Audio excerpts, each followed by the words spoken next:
Hello friends, welcome to our YouTube channel और मैं संतोष कुमार आप सभी का बहुत बहुत स्वागत करता हूं इस वीडियो में। इस वीडियो में हम बात करेंगे एक ब्रेकआउट स्टॉक की, जो कि इस मार्केट में अभी जो मार्केट का सिनारियो इसमें बहुत तेज़ी दिखा रहा है। वैसे तो और भी शेयर हैं रडार पे, जैसे सियाराम सिल्क मिल है, AGI ग्रीन पैक है और करनेक्स है और भी बहुत से अच्छे अच्छे स्टॉक हैं। आज तो गल्फ ने भी अच्छी तेज़ी दिखाई थी सवेरे। तो देखिए, गल्फ का अगर मैं कहानी आप लोगों से शेयर करूं तो गल्फ मेरे पास तकरीबन 6-7 महीने से होल्ड है।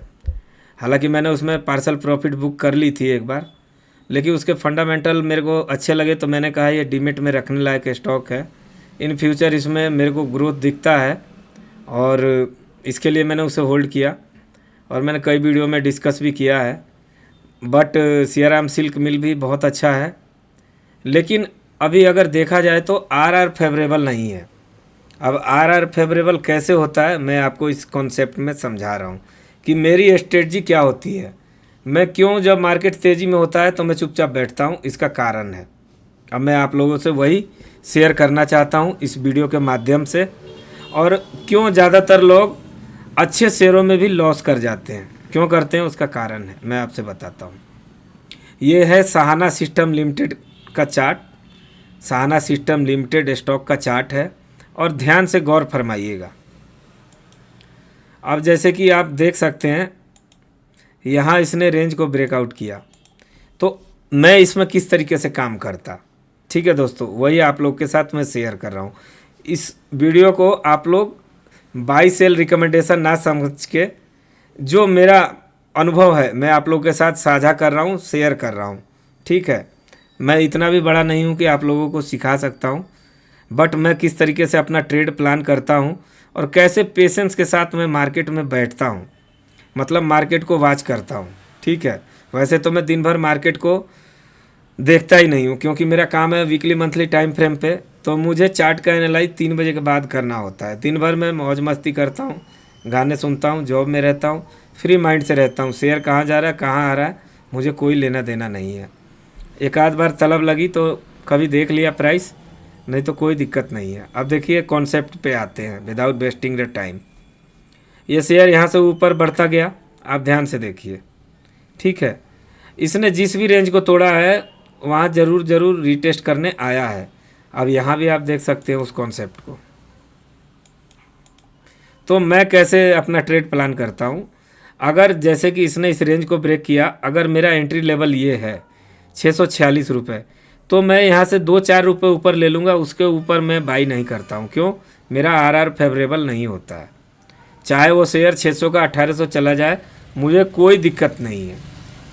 और ये गया भी है, आप देख सकते हैं, ध्यान से देखिए, 600 रुपये से 1100 रुपये गया भी है, गया है ना, 1132 रुपये, तकरीबन 652 रुपये से। तो क्या ये मेरे हाथ से निकल गया? अगर निकला होगा तो बताइए। यहाँ गया फिर ये नीचे आया ना, यहाँ रीटेस्ट करने। हाँ, ये है कि साल भर बाद आया, कोई बात नहीं, उतने दिन मेरा कैपिटल कहीं और एलोकेट रहेगा, लेकिन मेरा आरआर फेवरेबल ज़रूर रहेगा। मैं अपने डिसिप्लिन के साथ कतई समझौता नहीं करता हूँ।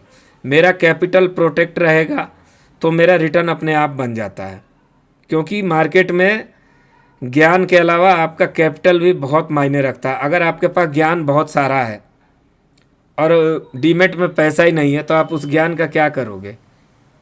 क्या डीमेट में आप लोन लेके उसमें इन्वेस्ट करोगे या कैसे करोगे, आप ही बताओ। तो सर्वप्रथम हमारा दायित्व ये होता है, कर्तव्य ये होता है, अपने कैपिटल को प्रोटेक्ट करना। मार्केट में अपॉर्चुनिटी की कमी नहीं है। आप जिस भी सेक्टर को उठा के देख लीजिए, उसमें कुछ शेयर अच्छे परफॉर्म करते ही करते हैं। अगर सेक्टर नहीं परफॉर्म कर रहा है कोई बात नहीं, मार्केट में अलग अलग बहुत से सेक्टर हैं। कभी एफएमसीजी चलता है, कभी मेटल चलता है, कभी ऑटो चलता है, कभी आईटी चलता है, कभी ऑयल एंड केमिकल सेक्टर चलते हैं। तो इस तरीके से हमें एक सेक्टर से दूसरे सेक्टर में जब मूवमेंट आता है तो अपने आप को स्विच करना होता है, ठीक है। और उनकी बेहतर कंपनियां जिनके चार्ट पैटर्न अच्छे हैं, फंडामेंटल अच्छे हैं, उस तरीके से हमें उनमें ट्रेड या अपना निवेश करना होता है। तो ये कॉन्सेप्ट मैंने आपको बताया रीटेस्ट का, ठीक है। अब यहाँ ध्यान से देखिए, यहाँ ये शेयर यहाँ तक का हाई मारा, यहाँ से इस जोन से यहाँ तक का हाई मारा, तो मेरा एंट्री का क्राइटेरिया यहाँ पे रहता 1138 के पास। मैं यहाँ पे एक स्टॉप लॉस छोटा सा डालता 1068 रुपये के आसपास, यानी कि 1068, और उसके बाद यहाँ तक होल्ड करता। अब यहाँ से जब मल्टीपल टाइम रिजेक्शन आने लगे तो ये अपने आप में ही बयां कर रहा है कि भैया अब ये नीचे आएगा ही आएगा, क्योंकि रिजेक्शन देखिए नीचे से रिजेक्शन है कैंडल में। इसका मतलब क्या कि बायर इसको पुश तो कर रहे हैं ना कम से कम। और यहाँ से जब ये रिजेक्शन 2 कैंडलों में आ गया, क्योंकि कभी भी देखिए एक कैंडल बनती है तो कॉन्फर्मेशन के लिए बगल में एक कैंडल ज़रूर बनती है, वो आपको देख के चलना ही पड़ेगा। अब अगर आप एग्जाम्पल पूछेंगे तो ये देखिए यहाँ पे इसने रिटेस्ट किया, नीचे से रिजेक्शन आया, यानी कि ये बुलिश कैंडल हो गई। रेड है बट बुलिश है, तो कैंडल का कलर वो नहीं करता, मायने नहीं रखता है। कैंडल कहाँ पे कैसी फॉर्म हो रही है, यही कैंडल अगर ऊपर साइड में बनती थी तो भी ये समझ लीजिए कि उस जगह से देखिए इसका उल्टा यहाँ हुआ, ये ग्रीन ही है, लेकिन बायर ने यहाँ से पुश किया और इस कैंडल को इनगल्फ करके ऊपर चला गया। तो इसे आप देख के चल सकते हैं। तो कैंडल भी अपने आप में बहुत कुछ बयां कर देती है, उसका प्लेसमेंट बहुत इंपॉर्टेंट रहता है, ये आपको देख के चलना होगा। अब देखिए यहाँ हैमर टाइप का बना है, लेकिन ये कहाँ पे बना है, ऊपरी स्तरों पे बना है, तो इसका कोई वो नहीं है। ऊपर से एक दूसरी रिजेक्शन कैंडल बन गई और इस कैंडल का पूरा जो पावर था वो खा गई और फिर नीचे ढकेल दिया माल को। तो इस तरीके से है।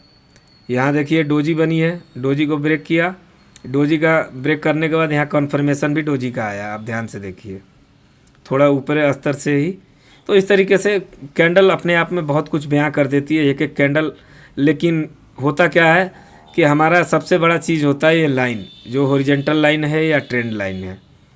तो कैंडल तो मैं 5-6 कैंडल होती हैं इम्पोर्टेंट, उनका कॉन्फर्मेशन ही बहुत अपने आप में कुछ बयां कर देता है। और बाकी आप यहाँ अगर देख के चलें तो देखिए ध्यान से, मेरा सिंपल सा पैटर्न है, एकदम सीधी एक लाइन में खींचता हूँ और वहाँ पे बीचों बीच एक कैंडल फॉर्म होती है ग्रीन। उसके बाद दूसरी तीसरी जो भी कैंडल बनेगी रिटेस्ट करेगी, मैं अपना छोटा सा स्टॉप लॉस वहाँ डालूँगा और उसके बाद अपने टारगेट के लिए उसे होल्ड करता हूँ। तो फिलहाल इसमें क्या पैटर्न बन रहा है आप ये समझ के चलिए। एक्चुअली मैं स्टॉक का वीडियो बहुत पहले ही बना दिया होता, लेकिन मेरा सिस्टम थोड़ा ख़राब हो गया था। तो इसने इस रेंज का ब्रेकआउट दिया है, एक कैंडल से ऊपर गया। अब इसमें करना क्या है, सिंपल सी स्ट्रेटजी है। जैसे इसने यहाँ से यहाँ गया, अब जो भी ऊपर तक की जर्नी है उसकी करेगा, फिर ये रिटेस्ट करने आएगा, क्योंकि यहाँ आरआर फेवरेबल नहीं होता है और इस जोन पे हमें सस्ते का सस्ता भी मिलता है, स्टॉप लॉस भी हमारा प्रॉपर मेंटेन होता है। और दूसरी बात यह है कि हम फिर पूरे टारगेट को अचीव करते हैं। कैसे अचीव करते हैं टारगेट हमारा, अगर हम यहाँ निकालें, अरे यार, अगर हम टारगेट यहाँ पे निकालते हैं तो आप ध्यान से देखिए, रेंज कैलकुलेशन के मेथड से अगर हम इसका टारगेट निकालें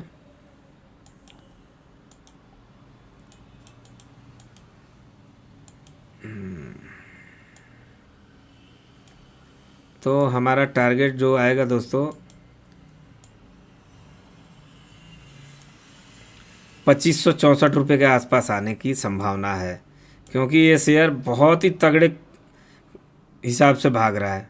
और आईटी सेक्टर में तो बूम है ही, हो सकता है आईटी सेक्टर में ही हो, सहाना सिस्टम लिमिटेड। तो इस तरीके से आप देख के चल सकते हैं। और शायद इसका मार्केट कैपिटलाइजेशन 1700 समथिंग कुछ करोड़ का है, लेकिन उस हिसाब से आरओई ईपीएस तो ठीक है, लेकिन थोड़ा महंगा है, प्राइस टू बुक वैल्यू मैंने देखा था दिन में। तो इस तरीके से देखिए फंडामेंटल तो है ही, साथ में जब मुझे किसी शेयर में पोजीशन बनानी होती है ना तो ब्रेकआउट दे देता है, मैं अलर्ट में डाल के उसके फंडामेंटल को और प्राइस को ट्रैक करता हूँ कि क्या वो मेरे जोन पे आ रहा है या नहीं। और बहुत पेशेंस के साथ मैं काम करता हूँ, मुझे कोई हड़बड़ी नहीं होती है। और गलतियाँ इंसान से होती हैं और गलतियों से ही सीखना पड़ता है।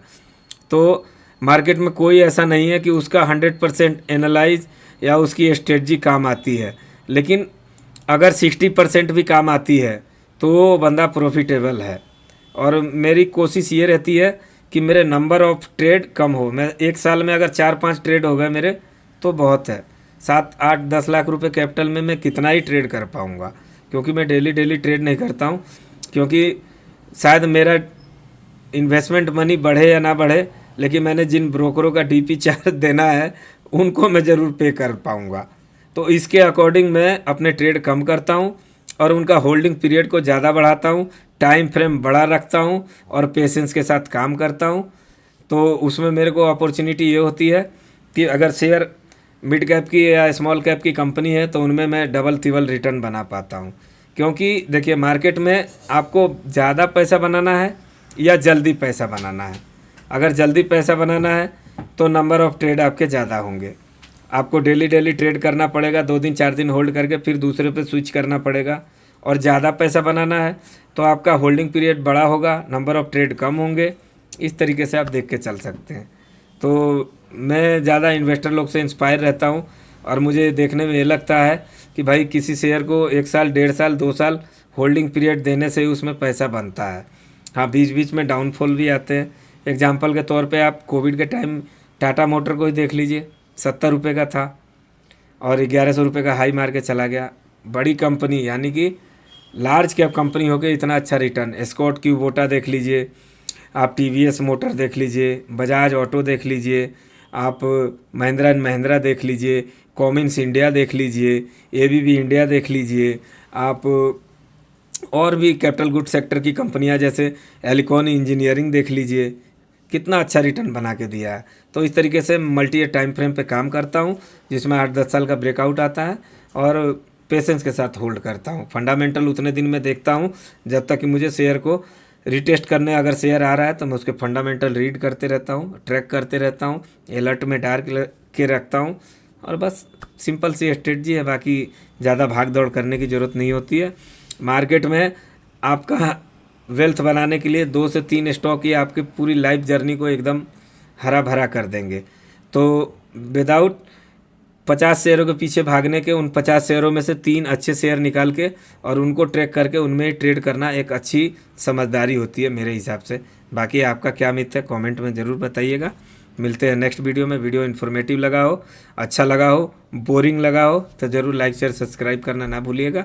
Thanks for watching this video. जय हिंद, जय भारत, वंदे मातरम दोस्तों।